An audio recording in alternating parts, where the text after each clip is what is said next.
ஞான சித்தர் ஓம் ஸ்ரீ ராஜயோக குரு சரணம்.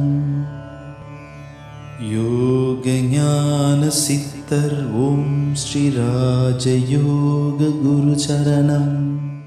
யோக சக்தியாகப்பட்டது வாழ்க்கையிலே எந்த துறையை சார்ந்தவர்களாக இருந்தாலும் அதை அந்த துறையிலே நல்ல வல்லுநராக்கிறது, முழுமையடைவை செய்கிறது. ஒரு ஆன்மீகமாக இருக்கட்டும், அல்லது ஒரு தொழிலாக இருக்கட்டும், ஒரு கலையாக இருக்கட்டும், அதில் முழுமையாக நீங்கள் முழுமையை அடைவதற்கு இந்த சக்தியாகப்பட்டது எல்லா வகையிலுமே அற்புதமான நிலையிலே உங்களுக்கு அந்த நிலையை உருவாக்கிறது.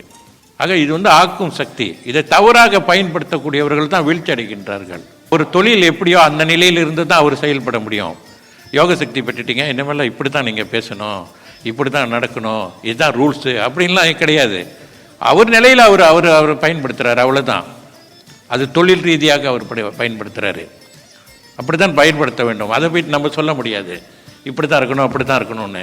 அவர் நிலையிலே தொழில் ரீதியில் அவங்க பயன்படுத்தலாம் தாராளமாக யோக சக்தியை. அது வியாபார நிலையில் அவர்கள் பயன்படுத்துகின்றார்கள். ஆன்மீகம் என்பது வேறு. தெய்வ வழிபாட்டில் இருக்கீங்கன்னு சொன்னால் அதுக்கு ரூல்ஸ் இருக்குது. வழிபாட்டில் உள்ளவங்க இப்படி தான் இருக்கணும், இப்படி இப்படி செய்யணும், இப்படி இப்படி போகணும் அப்படின்னு.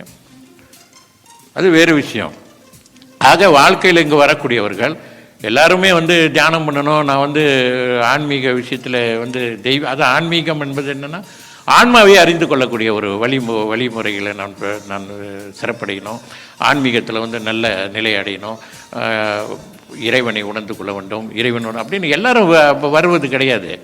வாழ்க்கையில் நம்ம நல்லா சிறப்பாக வர வேண்டும். இறை வழிபாடு செய்கிறோம், நாங்கள் ஆலய வழிபாடு செய்கிறோம், ஆலயத்துக்கு போகிறோம், தவறு கிடையாது. ஆலய வழிபாடு செய்வது, தேவாரம் படிக்கிறாங்களா, என்ன செய்யணும் செய்யுங்க. யோக சக்தி எல்லா வகையிலும் உங்களுக்கு உதவி பண்ணுது. ஆக வாழ்க்கையில் நான் வெற்றி பெறணும் அப்படின்ற நோக்கத்திற்கு நிறைய பேர் வராங்க. அவர்கள் வெற்றி பெறும், அது பயிற்சி. அவர்கள் தியானம் செய்கிறார்களோ இல்லையோ, அந்த பிராணாயாம பயிற்சி செய்தாலும் நான் சொன்னது போல் யோக சக்தி இயக்கம் இருக்குது. அந்த யோக சக்தியை பயன்படுத்துகிறாங்க வாழ்க்கையில். பிரார்த்தனை செய்கிறாங்க இறைவன் இடத்துல, வழிபாடு அவங்க வழிபாட்டு அவங்க வழியில் சென்று கொண்டு இருக்கின்றார்கள்.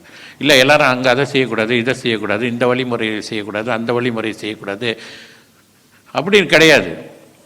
இது தன்னம்பிக்கை இறை நம்பிக்கையோடு தான் வாழ சொல்கிறேன் நான். ஆக யோக சக்தி எல்லா வகையிலுமே உங்களுக்கு சாதகமான சூழ்நிலையை உருவாக்குது, அவ்வளோதான் விஷயம். யோக ஞான சித்தர் ஓம் ஸ்ரீ ராஜயோக குரு சரணம்.